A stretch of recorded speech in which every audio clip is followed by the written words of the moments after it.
Nah, makanya ihsan itu berbuat baik karena mengharap ridha, itu bisa berlaku dalam sekecil apapun ihsan. Dan enggak bisa kita mengatakan amal kecil bisa membuat lama masuk surga, tidak. Karena itu hak Allah, sudah punya sifat ihsan. Dalam pandangan dia semuanya ingin berbuat baik. Apapun yang dia lihat, dia ingin buat baik. Dia lihat masjid, yang dia pikirkan apa yang bisa saya bantu. Kalau orang yang tidak ada lagi sifat ihsan, dia lihat masjid, apa yang bisa masjid berikan untuk saya? Adakah suatu kebaikan yang dilakukan kecuali pasti dibalas dengan kebaikan? Nah, ini apa maksudnya? Assalamualaikum warahmatullahi wabarakatuh. Banyak sekali pertanyaan jamaah, Ustadz kasih kami channel untuk kajian anak-anak muda. Di antara anak muda berasal dari Aceh, luar biasa, channelnya Maulizul Akbar Nak. Tonton, subscribe, like, share, komen. Assalamualaikum warahmatullahi wabarakatuh.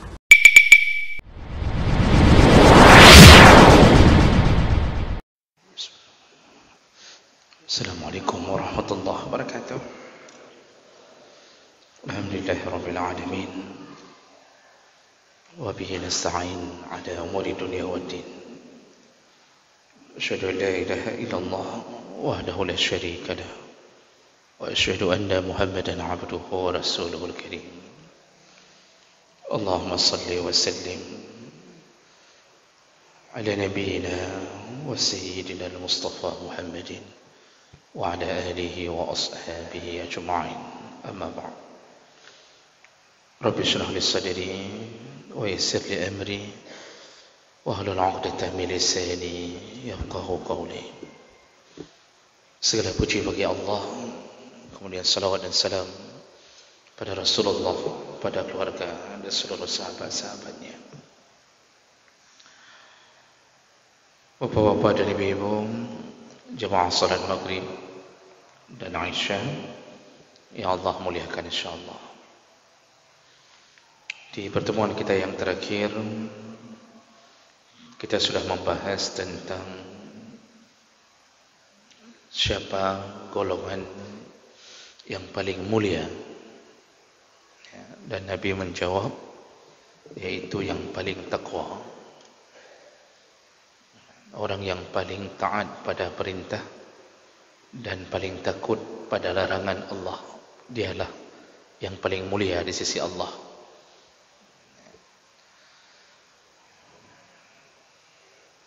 Kita lanjutkan bab berikutnya dalam kitab Adabul Mufrad, yaitu babul ihsan ilal birri wal fajir, yaitu tentang ihsan, baik dalam kebaikan maupun dalam keburukan. Hadis Nabi sallallahu alaihi wasallam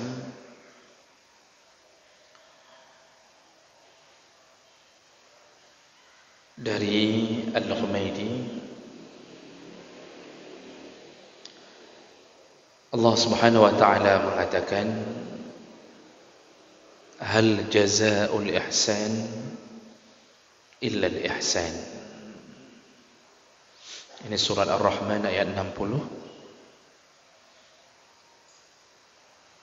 Adalah sebuah kebaikan, tentu balasannya adalah kebaikan juga.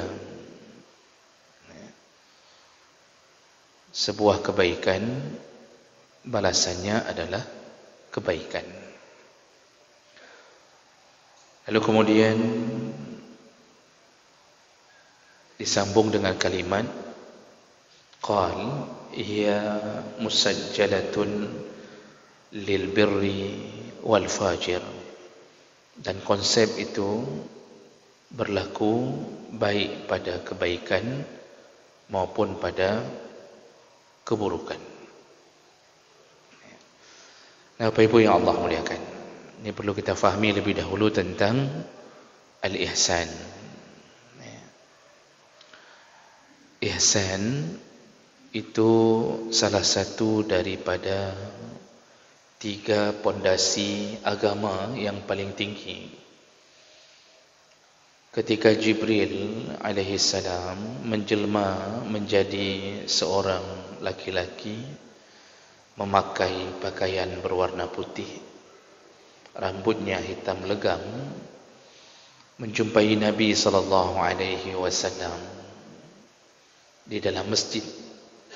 Nabi sedang duduk bersama sahabat.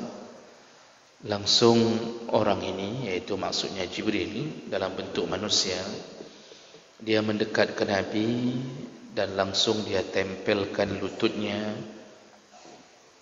di lutut Nabi sallallahu alaihi wasallam. Para sahabat hampir tersinggung melihat kurang adab orang ini. Nabi menenangkan sahabat. Lalu kemudian orang ini bertanya kepada Nabi, "Wahai Muhammad, akhbirni anil Islam. Kabarkan kepadaku tentang Islam." Lalu Rasulullah menjawab, "Al-Islamu an tashhada an la ilaha illallah." Islam itu engkau bersyahadat la ilaha illallah Muhammadar Rasulullah wa iqamas salat, lalu engkau mendirikan salat, lalu engkau berpuasa, membayar zakat dan haji ke Baitullah, barang siapa yang mampu. Itu Islam. Kemudian orang ini, yaitu Jibril, bertanya lagi,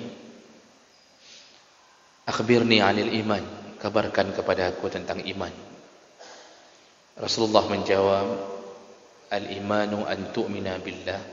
Iman itu engkau percaya kepada Allah, wa malaikatihi, kepada malaikatnya, kepada rasulnya, dan kepada kitab-kitab yang diturunkan, kepada hari kiamat, dan kepada qadar baik dan qadar buruk. Lalu Jibril tanya lagi, "Akhbirni anil ihsan." Kabarkan kepadaku tentang ihsan. Nah, di situ Nabi jawab, ihsan itu adalah an ta'budallah ka'annaka tarahu fa in lam takun tarahu fa innahu yaraka. Ihsan itu engkau menyembah Allah seakan-akan engkau melihat Allah dan Allah melihatmu. Walaupun engkau tidak melihatnya, tapi seakan-akan engkau melihat Allah. Nah, jadi ihsan itu adalah menghadirkan Allah, menghadirkan perasaan bahwa kita sedang dipantau oleh Allah. Lalu ihsan itu kalau sudah merasa diawasi dan yakin diawasi oleh Allah, tentu dia akan melahirkan apa? Kebaikan. Orang kalau sudah punya sifat ihsan, merasa diawasi, maka yang lahir berikutnya dari dirinya adalah amal saleh dan berusaha menjauh dari maksiat, karena dia di mana-mana dia berada, dia yakin Allah melihatnya. Jadi yang membuat dia bersemangat untuk berbuat baik karena Allah melihat, dan yang membuat dia merasa takut berbuat buruk, maksiat, karena Allah melihat. Ini perasaan ihsan ini yang membuat orang melakukan rukun Islam, menegakkan rukun iman dengan sempurna. Makanya ihsan itu termasuk 3 pondasi yang paling utama dalam agama, yaitu Islam, iman, dan ihsan. Jadi makanya sekarang kalau orang menyebut ihsan, walaupun maknanya adalah merasa yakin dipantau Allah, tapi kemudian yang keluar dari orang ini adalah kebaikan, maka ihsan itu cenderung pada perbuatan-perbuatan yang baik, disebut ihsan. Allah Subhanahu wa taala menyebutkan dalam surat Rahman ayat 60, "Hal jazaa'ul ihsan illa al-ihsan." Adakah suatu kebaikan yang dilakukan kecuali pasti dibalas dengan kebaikan? Nah, ini apa maksudnya? Secara zahir ayat ini itu kita bisa menebak kalau kita berbuat baik maka akan Allah balas dengan kebaikan. Siapa yang berbuat amal saleh, baik urusannya langsung kepada Allah atau berhubungan dengan sesama manusia, maka Allah akan balas kebaikannya baik di dunia maupun di akhirat. Allah Subhanahu wa taala telah mematenkan setiap amal itu dibalas 10 kali lipat. Setiap amal yang baik dibalas minimal 10 kali lipat. Rasulullah, Allah SWT mengatakan, man jaa bil hasanati falahu asyru amsalihha. Barang siapa yang mendatangkan satu hasanah, hasanah itu satu kalimat dengan ihsan, hasan. Barang siapa yang mendatangkan suatu kebaikan, maka Allah akan balas 10 kali lipat. Itu minimal. Paling banyak dalam hitungan, kalau dalam hitungan paling banyak adalah 700 kali lipat. Masalul ladzina yunfiquna amwalahum fi sabilillah kamasali habbatin ambatat sab'a sanabil fi kulli sumbulatin mi'atu habbah. Jadi kalau dalam hitungan kalkulator, satu kebaikan dibalas 10 minimal. Tapi kalau kebaikan yang kita datangkan itu sulit, susah, perlu perjuangan, keikhlasannya pun tinggi, maka Allah bisa balas sampai 700 kali lipat. Kata Allah, seperti orang yang menginfakkan hartanya di jalan Allah, itu bagaikan satu biji habbah, satu bijian, biji-bijian, kemudian tumbuh jadi satu pohon, bercabang 7, satu cabang ada 100 buah. Jadi tumbuh, satu kebaikan itu tumbuh menjadi 700, maka Allah bisa balas sampai 700 kali lipat. Itu hitungan kalkulator.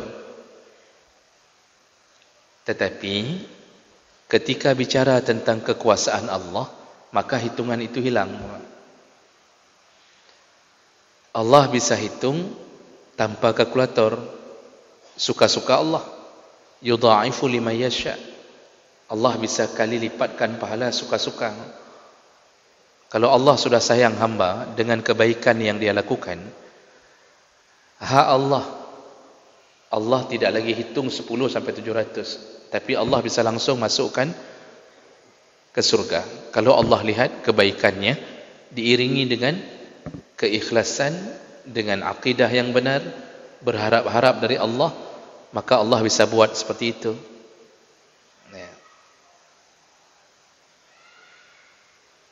Seorang pelacur memberi minum seekor anjing, lalu berharap balas dari Allah, ternyata surga. Seorang ayah ahli maksiat, lalu muncul rasa takut di akhir hayatnya. Ketika dia mau meninggal, dia panggil anak-anaknya, lalu dia mengatakan, kalau ayah meninggal, bakarlah jenazah ayah. Kalau aku meninggal, wahai anakku, bakarlah jenazahku, buanglah abu dari pembakaran itu ke beberapa penjuru angin. Disuruh buang, jangan dekat-dekat, buang, sebarkan di angin. Lalu anaknya melakukan. Nah, Nabi kemudian mengatakan, ketika ayah yang ahli maksiat ini di hari kiamat nanti, dia berhadapan dengan Allah, lalu kemudian Allah tanya, kenapa engkau suruh bakar jasadmu kepada anak-anakmu? Apa jawabannya? Aku takut kepadamu ya Allah. Aku takut dengan maksiatku, aku akan menjadi jasad kembali. Jadi dalam pikirannya, kalau dibakar jadi abu lalu dibuang ke angin, abu ini mudah-mudahan enggak berkumpul lagi untuk menjadi badan. Jadi itu logika dia. Lalu dia mengatakan, aku takut tubuhku menyatu kembali, lalu aku berhadapan denganmu dan engkau siksa aku. Aku takut kepadamu ya Allah, maka aku suruh bakar. Apa kata Allah? Dengan rasa takutmu kepada aku ampunkan semua dosa-dosamu, masuklah ke surga. Jadi itu urusan kebaikan, Pak. Itu sekecil apapun ihsan yang ada pada diri kita, baik rasa ingin berbuat baik atau menghindari maksiat karena merasa Allah itu ada, yakin Allah itu akan menyiksa. Ini menunjukkan dia di ujung hayatnya itu dia sangat yakin bahwa dia akan berjumpa kembali dengan Allah. Ternyata itu pun menjadi salah satu sebab yang membuat Allah membuat sebuah keputusan dia bisa masuk surga walaupun enggak banyak amalnya. Nah, makanya ihsan itu berbuat baik karena mengharap ridha itu bisa berlaku dalam sekecil apapun ihsan, dan enggak bisa kita mengatakan amal kecil bisa membuat lama masuk surga, tidak, karena itu hak Allah. Allah mengatakan wa may ya'mal misqala dzarratin khaira, sekecil apapun kebaikan yang kau lakukan yarah, engkau akan diperlihatkan kembali. Dalam hadis yang lain Rasulullah mengatakan iman itu ada 60 sampai 70 tingkatan. Yang paling tinggi adalah kalimah la ilaha illallah. Iman paling kuat itu kalimah la ilaha illallah. Lalu yang paling rendah maksudnya di antara yang paling tinggi, paling rendah, yaitu seseorang membuang dahan pohon yang jatuh di jalan. Dia membuang dahan pohon yang jatuh di jalan, lalu dia berniat, kubuang ini supaya orang mukmin yang lain tidak terkena mudaratnya. Dia berbuat baik, dia berbuat ihsan dengan niat mengharap dari Allah. Apa kata Nabi? Yataqallabu fil jannah. Laki-laki ini dimasukkan ke surga dan dia senang sekali. Yataqallab itu bersukaria, Pak. Balik sana, balik sini. Bahasa kita degruk-geruk. Degruk-geruk dalam surga. Yang menjadi putusan Allah memasukkan dia ke surga, ternyata diambil dari amalnya memindahkan dahan pohon. Maka jangan remehkan amal yang kecil. Sekarang orang berbuat ihsan, maunya yang besar-besar. Tua yang ubud-ubud juga bisa Allah pilih untuk masuk surga. Di komplek kita tinggal, jalan berlobang, enggak ada yang tampal, Pak. Padahal orang lalu lalang di situ. Ada yang sudah korban sekitar 3-4 orang sudah jatuh keretanya di situ. Mungkin bisa jadi lubang itu pas depan rumah kita.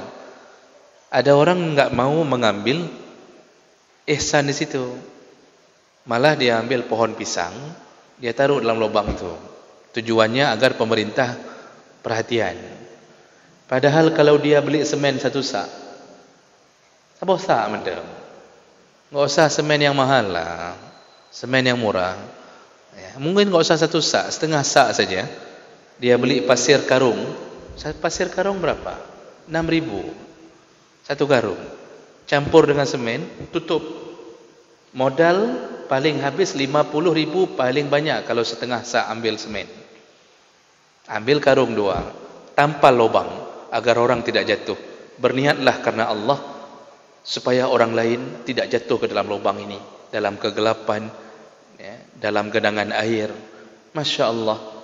Sebagaimana orang tidak jatuh ke dalam lubang, maka insya Allah dengan ihsan kita berharap dari Allah, insya Allah kita tidak akan jatuh ke dalam lubang neraka. Makanya berbuat ihsan itu berharap-harap selalu diawasi Allah. itu menimbulkan semangat berbuat baik. Allah tanamkan ihsan itu di atas segala-gala. Makanya Nabi SAW menyebutkan, innallaha katabal ihsan ala kulli syai'. Sesungguhnya Allah telah menetapkan ihsan di atas segala sesuatu. Di dalam hati seorang mukmin ada ihsan. Sampai pada binatang pun ada ihsan. Di atas segala sesuatu Allah bisa tanamkan ihsan. Seluruh makhluk.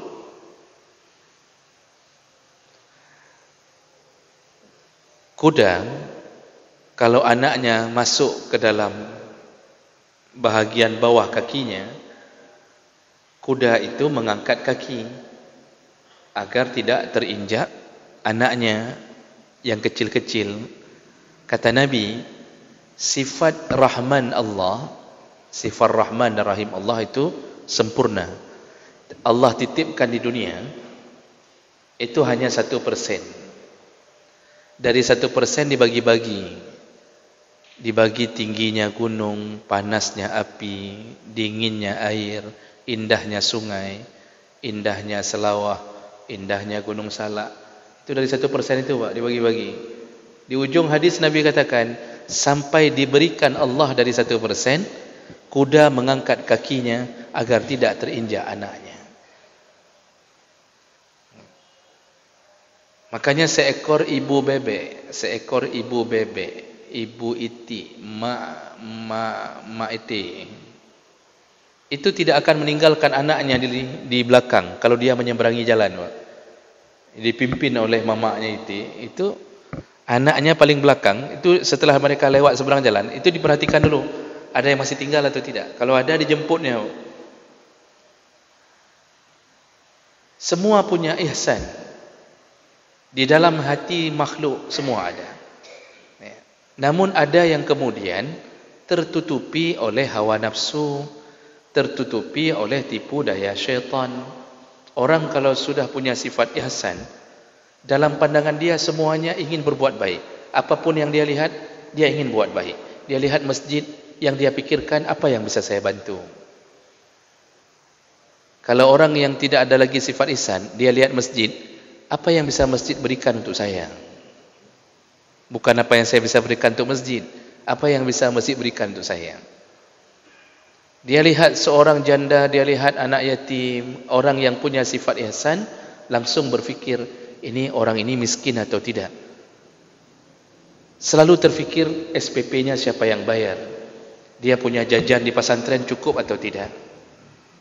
Itu yang selalu dia fikirkan. Itu orang yang sudah tertanam ihsan, ingin selalu berbuat baik.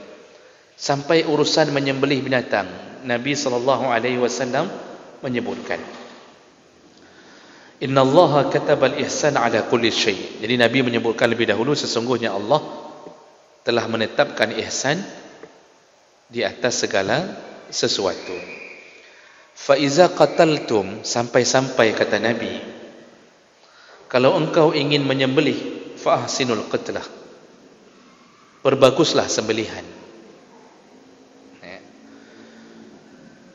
Kalau engkau ingin membunuh atau menyembelih, maka perbaguslah cara membunuh atau cara menyembelih.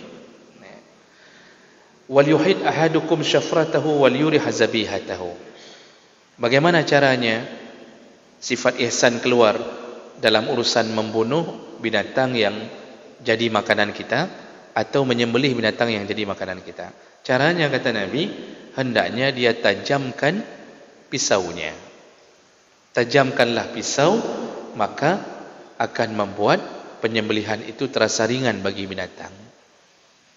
Makanya diatur dalam Islam, kalau menyembelih itu disuruh selesaikan pemotongannya di halqum dan 2 mari.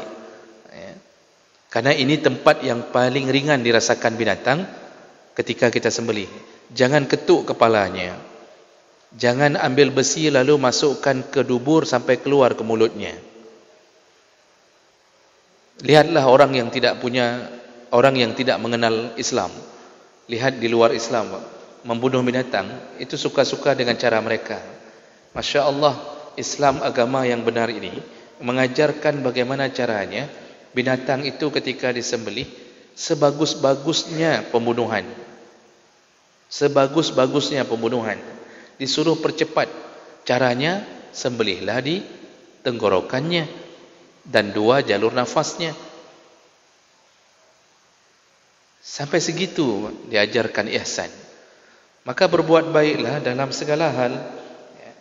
Semua urusan, mulai dari berbuat baik kepada orang yang paling dimuliakan, yaitu orang tua, lalu kepada kerabat, kepada tetangga, sahabat, orang-orang miskin, anak yatim, itu semuanya adalah ihsan. Itu makna ihsan secara zahir. Ini baru saya jelaskan makna ihsan dari kalimat Ar-Rahman tadi, surat Ar-Rahman tadi. Adakah sebuah kebaikan kecuali balasannya pasti kebaikan? Berarti semua yang kita lakukan dibalas Allah. Di dunia dibalas dengan keberkahan. Jadi hidup itu berkah. Kita yang sering mendatangi rumah-rumah saudara untuk silaturahim, apa yang Allah berikan di dunia? Diberikan rezeki yang berkah, dipanjangkan umurnya berkah. Faliyasil rahimah, karena menyambung silaturahim. Menyambung silaturahim, datang ke rumah-rumah adik mama, kita tidak lupakan rumah sepupu kita. Kita singgah untuk menyambung silaturahim kita. Ternyata itu pun dibalas di dunia, yaitu diberkahi rezekinya. Gaji enggak naik gara-gara silaturahim itu, tapi diberkahi. Dulu enggak cukup. Semenjak suka silaturahim, tiba-tiba selesai semua urusan-urusan di rumah. Kebutuhan tercukupi. Kalau ditanya bagaimana, enggak tahu bagaimana. Itu keberkahan. Selain itu dipanjangkan umur. Dipanjangkan umur bukan dipanjangkan jumlah umur dalam pandangan jumhur ulama, tapi diberkahi umur. Umur kita singkat tetapi dipenuhi dengan kebaikan. Itu yang namanya diberkahi umur. Karena orang yang dicabut keberkahan umur, dari muda, dari kecil enggak pernah salat sampai sudah tua enggak pernah salat. Ada nenek-nenek sudah tua masih pakai celana jin, enggak pakai jilbab, duduk depan rumah, itu umur dah 70 tahun. Itu dicabut keberkahan umur. Dan itu dibalas di dunia. Itu zahir ayatnya begitu. Yang berbuat baik Allah balas. Nanti di akhirat jangan tanya, karena akhirat itu enggak ada main sikit-sikit. Balasannya menggunung-menggunung itu. Dan puncaknya ketika Allah balas dengan surga. Maka yang berbuat baik, Allah juga berbuat baik kepadanya dengan cara membalas surga. Nah, itu makna pertama secara zahir ayat. Kalau kita buka tafsir, ternyata selain daripada makna itu, juga ada tafsiran makna yang lain. Kalimat Allah, hal jazaa'ul ihsan illal ihsan, adakah suatu kebaikan kecuali pasti dibalas dengan kebaikan juga? Dalam tafsir ada makna lain, yaitu orang yang berbuat sebuah kebaikan, amal saleh, maka ciri-ciri amal salehnya makbul, dia diberi semangat untuk berbuat amal saleh yang lain. Itu makna kedua. Ketika kita berbuat baik, kalau itu makbul, hal jazaa'ul ihsan illal ihsan. Kalau satu ihsan yang kita sudah buat diterima, ciri-ciri diterima, yaitu kita diberi semangat berbuat lagi yang lain, bertambah-tambah kebaikan kita. Itu berarti yang belakang sudah diterima. Kalau nanti Ramadan, kalau diterima kebaikan kita dalam Ramadan, setelah Ramadan kita bertambah baik. La'allakum tattaqun, bertambah baik. Jadi keluar Ramadan itu tidak lagi suka berbuat maksiat, tidak lagi suka membuka aurat, enggak ada lagi tu jogging-jogging pagi di Lok Semawai pakai celana pendek setelah Ramadan. Berarti yang habis Ramadan maksiatnya masih kuat, berarti ciri-ciri Ramadannya tidak makbul. Karena bahasa Allah la'allakum tattaqun, Ramadan itu kalau berhasil, ciri-cirinya engkau akan takwa setelah Ramadan. Nah, ini masuk kalimat ini. Kalau kita yakin haji kita mabrur, ciri-cirinya pulang haji bertambah-tambah baik kita pulang haji. Itu ciri-ciri haji mabrur. Makanya ada hadis yang menyebutkan orang yang pulang haji mabrur, ciri-ciri mabrur adalah at-ta'am. Dia sudah suka memberi makan. Berubah orangnya. Sebelum haji kriat, pulang haji dermawan. Jadi berubah. Kemudian wa afsyus salam, suka menebarkan kedamaian. Sebelum haji provokator. Sebelum naik haji suka memburuk-burukkan keadaan. Dipepoknya pepok je. Pokoknya menjelek-jelekkan sampai hancurlah hidup di kampung gara-gara dia. Habis pulang haji berubah, malah dia yang suka mendamai-damaikan orang. Itu ciri-ciri haji mabrur. Lalu ibadahnya bertambah kuat. Saya sudah pernah bilang, ciri-ciri haji mabrur, ibadah bertambah kuat. Bukan peci aja yang lengket di sini, ibadah bertambah bagus. Dulu sebelum haji enggak pernah jamaah. Pulang haji sudah mulai berjamaah, alhamdulillah. Seandainya Pak Haji berkumpul dalam satu masjid, enggak cukup masjid, Pak. Kalau semua Pak Haji mabrur, enggak cukup masjid untuk menampung Pak Haji saja. Pak Haji perlu 20 saf. Kalau semua mabrur. Tapi buktinya yang sudah haji dalam satu kampung 200 orang. Jamaah subuh dipeloro. Oh, Pak Haji. Rupanya Pak Haji dengar. Pak Haji tidur subuh. Ini coba pikir kembali, berarti tidak mabrur. Hal jazaul ihsan illal ihsan. Ciri-ciri kebaikanmu diterima, dibuat oleh Allah bertambah baik setelah itu. Kalau sedekah pertama diterima, tiba-tiba hati kita terus ingin bersedekah, sampai kita berjumpa Allah Subhanahu wa taala. Itu tafsiran kedua tentang makna Ar-Rahman, surat Ar-Rahman ini. Dan Nabi tadi ada catatan dalam hadis ini. Konsep itu juga berlaku pada al-fajir, pada keburukan. Apa maksudnya? Tadi disebut hiya musajjalatun lil birri wal fajir. Konsep itu antara baik dengan buruk sama. Maksudnya adalah kalau engkau berbuat buruk, maka Allah akan membuat keburukan kepadamu. Engkau berbuat maksiat, maka Allah akan memberikan keburukan, baik berupa azab ataupun musibah. Namun walaupun begitu, Allah bukanlah zat yang menzalimi hamba. Kadang-kadang azab yang diberikan di atas maksiat tujuannya agar hamba kembali kepada Allah. Makanya Pak, hidup seorang yang suka menipu, enggak bayar hutang di mana-mana, itulah hidupnya hancur, dan itu sudah dikabarkan oleh Nabi. Kata Rasulullah, man akhaza amwalan nas, barang siapa yang mengambil harta manusia melalui pencuri, merampok, hutang, enggak bayar, lari. Siapa yang mengambil harta manusia, yuridu adaaha, addaha Allah. Barang siapa yang segera ingin membayarnya, maka Allah akan lunasi. Yang ingin melunasi, Allah lunasi. Jadi diberi kesempatan oleh Allah untuk melunasi. Caranya macam-macam, Pak. Gajinya bertambah, atau tiba-tiba istrinya lunak hati, necok jelamelung, ambil saja mahar saya, bayarkan hutang dulu. Atau paling kurang kita dapat rezeki, orang tua meninggal, dapat warisan. Warisan itu untuk bayar hutang. Bukan bermakna kita nunggu-nunggu kapan orang tua meninggal. Tapi cara Allah beri begitu. Ada yang naik jabatannya, gaji kemudian dibesarkan jumlahnya, bisa bayar hutang.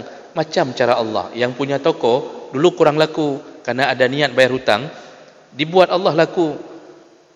Macam-macam kalau orang niat baik bayar hutang. Tapi lihat sambungan hadisnya. Kalau orang berbuat baik, Allah buat dia akan cepat selesai hutangnya. Lalu kata Nabi, wa man akhaza amwalan nas, barang siapa yang mengambil harta manusia, yuridu atlafaha atlafahullah, kalau dia merencanakan untuk menghanguskan, menghilangkan uang itu dengan cara lari, tidak bayar-bayar, tidak tobat-tobat, maka apa yang terjadi? Atlafahullah, Allah akan hancurkan hartanya. Makanya pencuri tidak ada yang hidup bahagia, perampok tidak ada yang hidup bahagia, kerja begal merampok, habis bunuh orang, ambil harta orang, apakah mereka bahagia? Tidak. Hidup tetap di dalam kos-kosan, makan enggak cukup, tiap hari Indomie, tunggu-tunggu digerebek sama polisi, tidur tidak tenang, istri enggak ada yang mau kawin sama begal, anak menyesal jadi anak begal, akhirnya anak lari, hidupnya hancur. Begitu juga orang yang suka nipu orang, enggak bayar-bayar hutang, enggak ada yang bahagia, enggak ada. Dan ini dikabarkan oleh Nabi. Maka konsep dihancurkan Allah juga sama. Yang berbuat buruk Allah akan membalas keburukannya. Orang yang makan riba itu kan rentenir, Pak. Rentenir itu enggak ada yang bahagia hidup. Dihancurkan Allah. Yamhaqullahu riba. Allah hancurkan orang yang hidup dengan dunia riba. Allah hancurkan. Itu dah janji Allah. Yang bersedekah yurbis sadaqat, yang bersedekah Allah suburkan hartanya. Jadi orang berbuat ihsan melalui sedekah, Allah suburkan harta. Maka orang sedekah itu banyak habis dia sedekah, tapi Masya Allah pemasukannya enggak habis-habis. Enggak habis-habis. Dia sedekah ke yatim, dia begini-begini, terus bertambah. Usahanya bertambah. Orang yang meribakan uang, Allah hancurkan, maka hidupnya hancur. Itu konsep hidup. Dan saya sudah berapa kali orang curhat, orang yang bermuamalah dengan riba curhat ke saya sambil nangis, mengatakan bahwa betul kata Allah, karena kebetulan waktu itu saya berikan ceramah tentang efek daripada makan riba. Dia nangis setelah hartanya habis dengan dunia riba, habis ditipu orang. Ada yang sudah buat proyek, ambil uang di bank, buat proyeknya hancur, miliaran habis, sekarang dikejar-kejar, digugat ke sana, digugat ke sini, hancur hidupnya. Itulah balasan Allah, hidup tidak bahagia. Makanya konsep baik dibalas baik sama dengan buruk dibalas buruk. Cuma satu catatan, Allah masih merindukan hamba balik. Makanya di balik azab yang Allah beri, itu tujuannya agar hamba kembali mendekat kepada Allah Subhanahu wa taala. Inilah yang Nabi kabarkan kepada kita tentang konsep ihsan. Sebagai penutup, ada janji Allah tentang ihsan ini, disebutkan melalui ayat surat Al-Ankabut ayat 69. Allah mengatakan, walladzina jahadu fina, orang-orang yang berjuang, berjihad benar-benar di jalan kami, lanahdiyannahum subulana, maka kami akan tunjukkan jalan bagi mereka. Itu janji Allah yang pertama. Lalu ditutup dengan kalimat wa innallaha lama'al muhsinin, sesungguhnya Allah benar-benar bersama orang yang muhsin, orang yang berbuat baik. Jadi ini orang ihsan disebut muhsin, pelakunya disebut muhsin. Walaupun tidak semua orang yang bernama muhsin melakukan ihsan. Begitu juga enggak semua orang yang bernama ihsan melakukan menjadi muhsin. Tapi mudah-mudahan nama itu menjadi doa. Biasanya nama muhsin dan ihsan baik-baik ya Pak, biasanya. Pokoknya yang ada Hasan-Hasannya baik. Nazli, Hasan, itu baik, itu biasa itu orangnya. Apa kata Allah? Sesungguhnya Allah benar-benar bersama dengan orang yang muhsinin. Kenapa Allah sebut muhsinin? Sebelum ayat itu tadi Allah katakan yang berjuang di jalan kami. Berjuang apa? Berjuang berbuat baik. dia benar-benar ingin bersama Allah sampai ketemu Allah di akhirat, dan dia benar-benar mengharapkan surga, maka Allah lanahdiyannahum subulana, kami akan terus membimbing dia di jalan kami. Makanya orang yang benar-benar ingin berbuat baik, dimudahkan Allah berbuat baik. Dimudahkan. Oh, enggak sanggup berbuat dengan harta, niatnya pun dimudahkan Allah. Makanya ada hadis dari Abi Kabasyah Al-Anmari, kan Nabi mengatakan ada 4 golongan manusia. Salah satunya adalah si miskin cemburu pada orang kaya, enggak sanggup bersedekah, lalu dia berniat, seandainya aku kaya seperti dia, sungguh aku akan bersedekah seperti dia. Ya, si miskin yang bicara dalam hatinya, betul-betul ya Allah menyolong kaya, lu nak sedekah lagi yang si kayanya sedekah, lagi orang kayanya sedekah. Apa kata Nabi? Dia dengan niatnya, dengan ketulusan niatnya, pahalanya sama dengan orang kaya. Niat saja bisa sama dengan orang kaya. Makanya orang miskin kalau enggak dengar hadis ni, banyak mereka yang enggak berniat untuk menjadi orang kaya. Orang miskin kalau dengar hadis ni, semua berniat, ya Allah menyolong kaya, lu sedekah masjidnya. Watai kaya, masjid-masjid hanya ja'alih. Kurang ajar berujung. Jadi begitulah hebatnya ihsan yang ditetapkan Allah di dalam hati kita. Mudah-mudahan kita bisa istiqamah menjadi muhsinin sampai hidup kita dipanggil Allah Subhanahu wa taala. Subhanakallahumma bihamdik, asyhadu an la ilaha illa anta, astaghfiruka wa atubu ilaik. Wassalamualaikum warahmatullahi wabarakatuh.